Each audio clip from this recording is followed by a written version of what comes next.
केंद्रीय कॅबिनेटची मंजुरी. पेपरफुटी संदर्भात नवा कायदा. पुढील आठवड्यात विधेयक. 10 वर्ष कारावास, 10 कोटी रुपये दंड. देशभरात नीट पेपरफुटीवरून विद्यार्थी आणि पालकांमध्ये मोठा असंतोष पाहायला मिळतो आहे.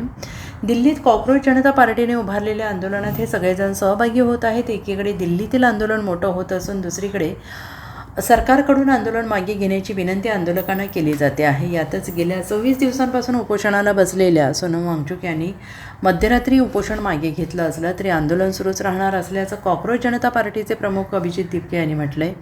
दुसरीकडे संसदेतही विरोधक याच मुद्द्यावरून आक्रमक झाल्यानंतर संसदेचे दोन्ही सभागृह सोमवारपर्यंत तहकूब करण्यात आलेला आहे. मात्र केंद्रीय कॅबिनेटमध्ये पेपर लीक प्रकरणात नवा कायदा आणण्यास मंजुरी देण्यात आलेली आहे. दिल्लीतील विद्यार्थ्यांच्या आंदोलनानंतर सरकार गंभीर बनलेले आहे. पंतप्रधान नरेंद्र मोदी स्वतः ट्विट करत नीट पेपरफुटी प्रकरणातील दोषींवर कडक कारवाई करण्यात येईल असे आश्वासन दिले. तसेच पेपरफुटीबाबत कडक कायदा आणण्यात येईल असंही मोदी यांनी म्हटलं आहे. त्याच पार्श्वभूमीवर आज केंद्रीय कॅबिनेटमध्ये पेपरफुटीनंतर संदर्भात नव्यानं कायदा आणण्यास मंजुरी देण्यात आलेली आहे.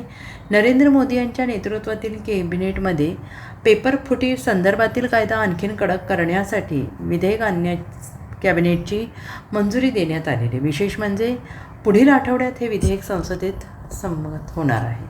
Bureau report, SVN Marathi, Delhi.